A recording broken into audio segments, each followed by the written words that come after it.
Сен баягы командада эң тажрыйбалуу форвардчылардаnsың. Şu кызыл карточка, сары карточкаларга кандай өзүңдүн мнениең оюнчу катары? Биздин менин оюм бирок көп эле ашыкча болуп кетти го дейм. Көбүрөөк жерлери. Бул оюн биз эркек кишибиз го. Ошого жараша эле баштагыдай эле оюндар болсо. Же ортону тура эле кылыптыр көпчүлүгү эле. Ama belki udaleyine 3 minütkö katıra vurgan deyim. Erten jön ele eme bolat deyim. Talaş tartış köp bolat deyim. Biz o zaman bizdikini urup ketse karabaysın, senekini urup ketse karabaysın деп. Kalstar tura karasa, bilmem. Ana deyim kişine urup ketse ele azır. Baştagıday moyun bolbay başladı. Жатып алмай калып эле.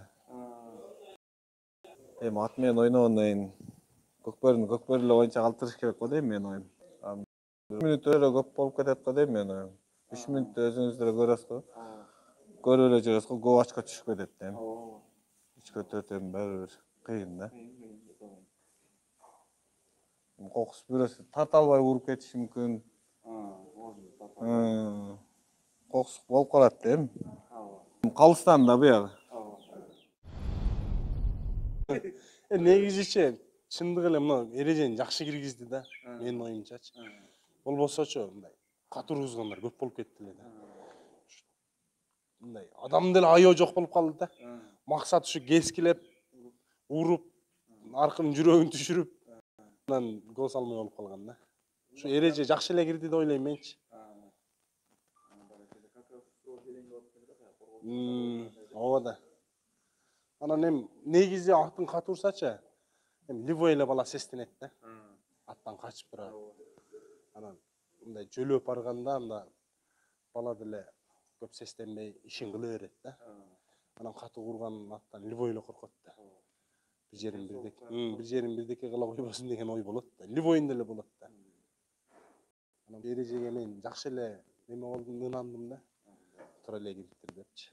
Ошону айтып атпайм, ошону негизи мындай жөлөп барып эме кылган бул жакшы эле нерсе да. Ошентип заштап. Ооба да. Чотко кармап ургузуп бирөөнү майып кылганда чот болот. Туурабы? Ат деле майып болуп атпайбы? Андан көрөк мындай сыяй эле барып кийип барып мындай эме кылган жакшы эле нерсе да. Көрүп дагы чыктык да өзүбүзчү. YouTube'дан көрүп кандай болду, кандай жок. Көрүп, баары көрүп өзүңө билгениң жакшы нерсе да. Анан билбей эле барып эле чырылдашып талашкан деле бес толк. Анан билсең өзүң эме кылганың күнөөңү билесиң. Кандай